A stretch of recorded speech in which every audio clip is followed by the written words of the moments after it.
Bonjour et bienvenue sur la chaîne vidéo du blog Logement Éco-Responsable. Je m'appelle Mira Lavandier, je suis l'auteur du blog Logement Éco-Responsable. Je suis également architecte spécialisée en qualité environnementale des bâtiments. Je vous propose une série de vidéos pour parler de la maison bioclimatique. Cette vidéo est la deuxième de la série. Elle est dédiée à l'analyse du site de la maison bioclimatique. Le choix du terrain de la maison bioclimatique est important. Une analyse du climat et du microclimat avant la conception du projet ou même idéalement avant le choix du site permet d'optimiser la conception de la maison bioclimatique. L'analyse du site de la maison bioclimatique va être basée sur l'analyse du climat et du microclimat en particulier. Alors pour l'analyse climatique, on peut par exemple se servir de la classification climatique de Köppen. Donc cette classification propose des zones climatiques à l'échelle de la planète. Donc en France, on va voir que la zone verte du climat tempéré maritime est dominante, et puis on va aussi trouver des zones de climat méditerranéen et puis des zones de climat continental pour les zones de montagne. Donc cela ne veut pas vous dire beaucoup, mais si vous tapez donc chaque zone climatique, le nom de chaque zone climatique sur Wikipédia, et ben, vous allez trouver des informations beaucoup plus détaillées qui vont pouvoir vous servir pour une analyse climatique. Donc ensuite, il faudra prendre en compte également des influences majeures, comme par exemple le courant nord-atlantique, qui a une influence majeure sur le climat, et puis le relief et l'altitude qui vont avoir également une influence importante.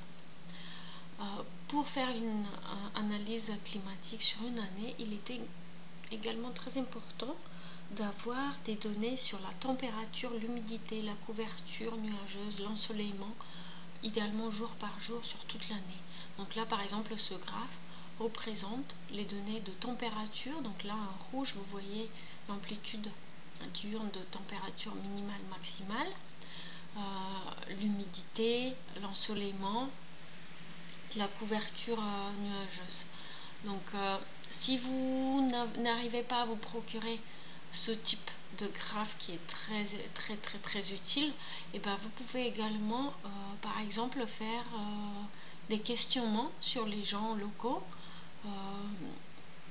et puis ces renseignements vont pouvoir également vous être très utiles. Alors il est intéressant de s'intéresser aux extrêmes, par exemple le jour le plus chaud de l'année et le jour le plus froid de l'année, par exemple, et puis de les étudier plus en détail, ce qui permettra de se préparer aux conditions extrêmes du site. Quand on est préparé pour les conditions extrêmes, et ben, on aura plus de facilité à obtenir des conditions de confort pour un jour lambda. Le microclimat sera bien sûr également déterminé par la course du soleil. Donc la course du soleil, elle est largement déterminée également par la latitude. Donc là vous voyez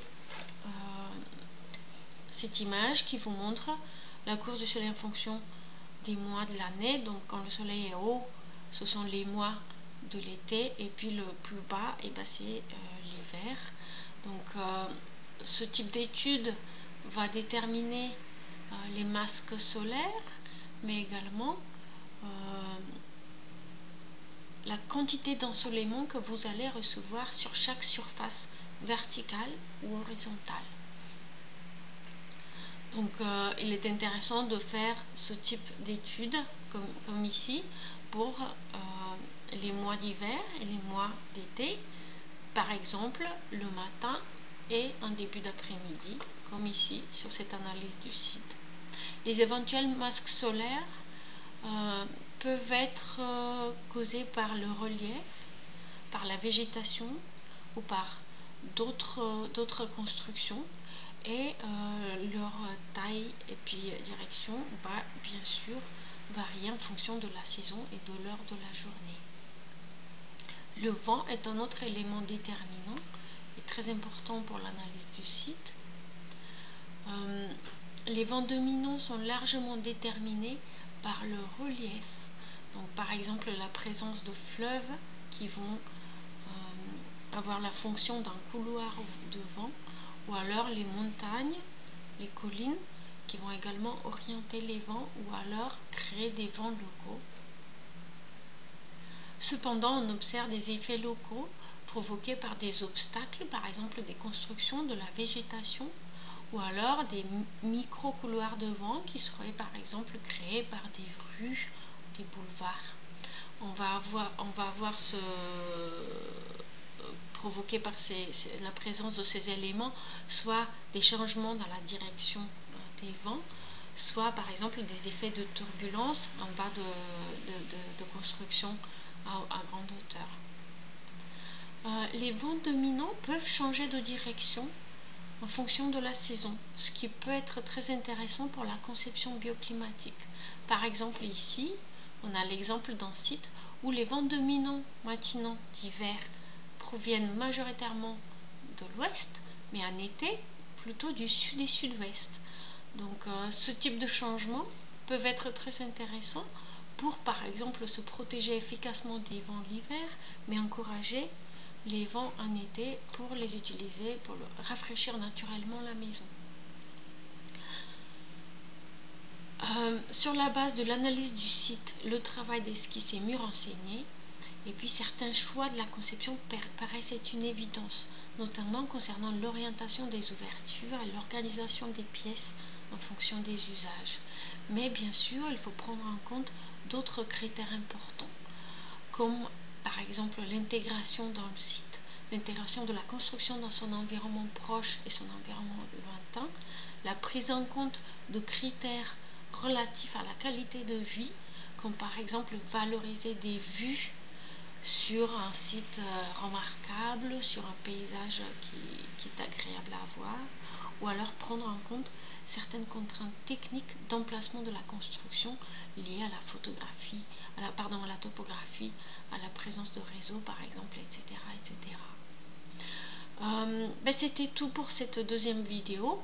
Je vous remercie pour votre attention et puis je vous rappelle que vous pouvez bien sûr voir les autres vidéos dédiées à la maison bioclimatique ou alors visiter le blog logementécoresponsable.com pour trouver de nombreux articles dédiés à la rénovation et à la conception du logement écologique.